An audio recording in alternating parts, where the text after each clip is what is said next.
Hey everyone, it's Natasha. Welcome back to my channel. And today I am going to can up some pork sausage. This is mild Italian pork sausage. We got a half a hog from a friend of ours. Her niece raised hogs for 4-H this summer. And so we purchased half a hog, got a really great deal.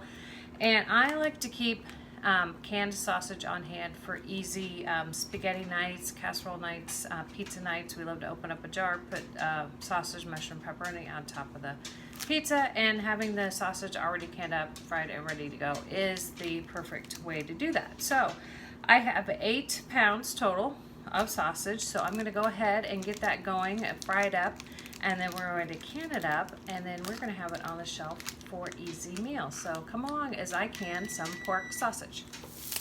Okay, so I wanted to share something with you. This is right here is the 8 pounds of sausage that I'm cooking up to can. And then I had an additional pound of sausage that came from the butcher. It was their house blend of sausage. So I hadn't tried it before.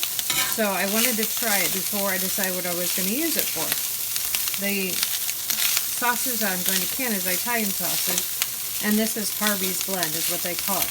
But what I want to share with you is when you get sausage from a butcher, this sausage is almost finished cooking. It's almost round up, and there is absolutely not 1 ounce of grease that I have to take off of here. And I mean, it is perfect. It's not greasy like you get from the grocery store. It's not full of fillers. It's just beautiful sausage. Perfect for eating or for canning. So I wanted to share that with you, and I will bring you back when we're getting ready to can the remaining 8 pounds of sausage. Hey everyone, I'm back. So I've got my 8 pounds of Italian sausage all cooked up here. You can see it's still steaming. I have my jars sterilized and ready to go. I've got my lids and I've got my funnel. Now I'm using these little tiny jars. These just happen to be 8-ounce jars that I had a lot of that I had got on clearance at Walmart. I mentioned in another video. An 8-ounce size is perfect for sausage that you're going to put into a casserole, if you're going to put it into soups, if you're going to put it on a pizza, because you're not wasting any meat. So if you're a prepper, if you're prepping, for long-term, short-term, whatever. I just finished up using sausage that I canned in 2014, and it was perfect. So I don't think I'm not canning enough of this to last for 3 years. This will probably last us a year, maybe. Depends on how much pizza we eat. Kids aren't home anymore, so I don't go through as much food as I did when they were home. But I still like to have it on the shelf. Like I said, it's great for easy, quick meals and stuff that we can get, on the table quickly. So I'm going to turn you here so you can see how I'm going to fill these jars up.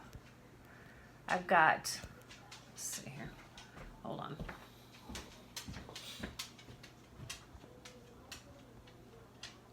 There we go. Alright, I just tripped over the dog.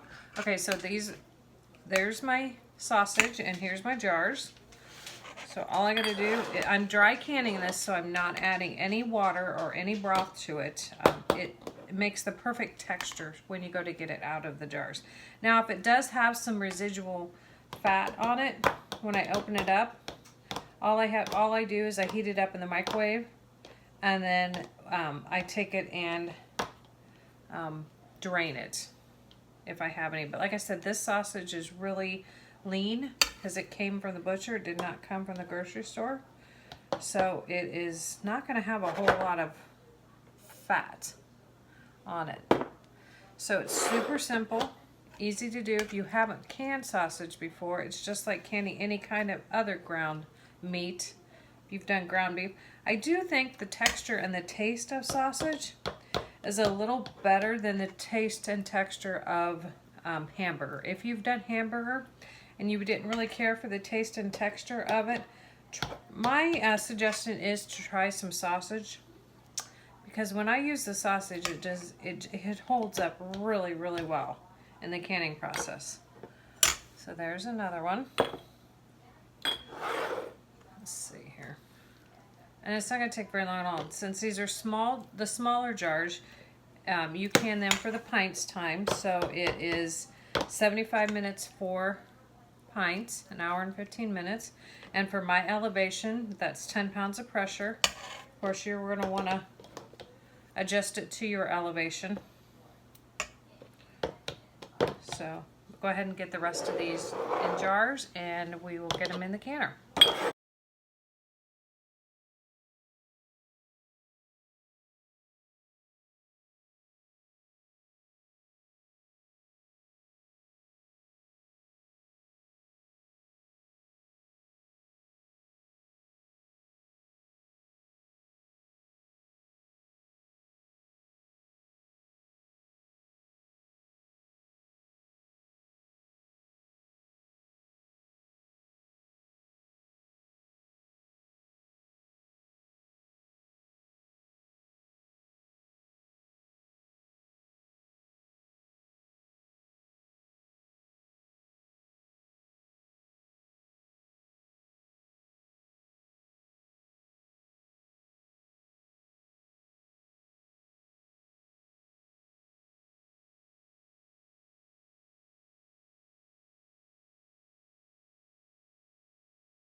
Okay, I am back. I have all of my jars filled, and I am wiping the rims really carefully with vinegar.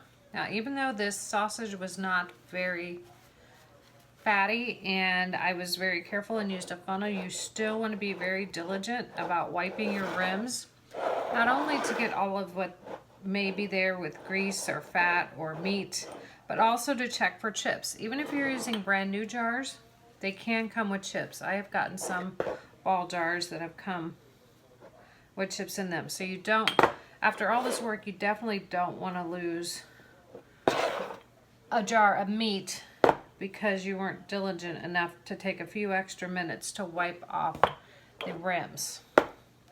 And I just change the side of the rag I'm using and dip it in the vinegar as I go around each jar. And then I keep a careful eye on the jars too, even if after I've wiped them, to make sure that I don't see anything on them. And even when I go to lid them, I check them again to make sure that there's nothing on them. There's no sense in wasting all your hard work on one little misstep.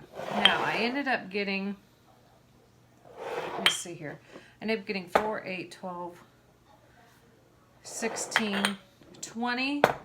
I ended up getting 20 jars of sausage, 8-ounce jars of sausage, out of 8 pounds of ground sausage. And like I said, this came from the butcher, from a friend of ours that raised pigs over the summer for 4-H.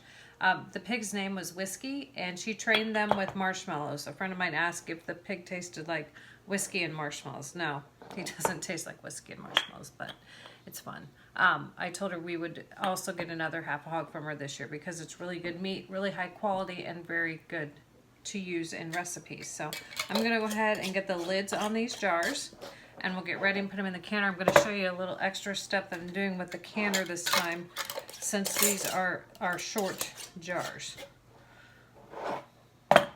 Okay, so here is my little trick. Since these are short jars that are going in the canner, and I have to have my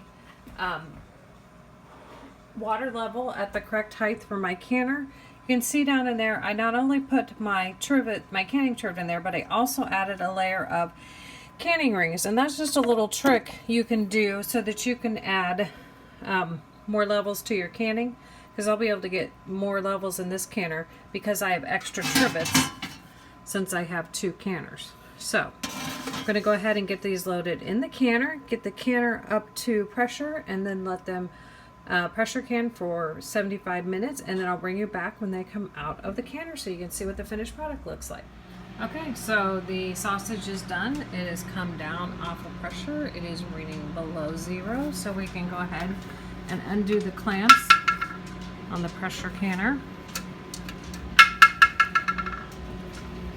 I'm so excited about this. I was when I did my first round of sausage, I wasn't sure how much of it we were going to actually use, and when we finished it up this year, I was like, yes, we actually used all that sausage. So I was excited to can up some new for 2018. So open up my pressure canner. Go ahead, and when you open it up, always open it up away from you so that you don't get any steam burns, because that is super, super hot. And I'm going to unload these jars of sausage. They look amazing. See that? And then I'll bring you back when I've got all of them out of the pressure canner. Alright, I'm back. Now I wanted to show you, I went ahead and fried up that pound of sausage I was telling you about earlier that was a different flavor from all the rest. And we tried it and we really, really enjoyed it. But I'd already had the rest of the sausage in the canner, so I went ahead and put that in the dehydrator. So we'll have probably about 3/4 a pound of sausage dehydrated that we can use in different variety of different things also. But here is the 20 jars of mild Italian sausage that when they are cooled and get cleaned up, they're going to go in the pantry. And I am super excited about this because I have fresh cooked sausage ready to go for pizzas, casseroles, soups, spaghetti. I mean, whatever you can think of, and it's already fried. All I got to do is open up the jar, drain any of the residual fat off, and put it in my recipe. So this is my tip for how to have stuff on the shelf ready to go, whether you're a prepper or if you're just a person that likes to can and have things ready to go. We live in northern Indiana and it got to a high of 12 today, so I did not want to go outside. I got to use the heat from the pressure canner to help keep the house warm, and now I have got 20 jars of sausage ready to go on my shelf. So thanks for watching. If you like this video, give me a thumbs up. Even if you'd like to see more canning and prepping videos, let me know that too. If you've canned sausage or thinking about canning it, let me know in the comments below so that we can discuss some other great things that we like to can. So thanks for watching. We'll talk to you later. Bye.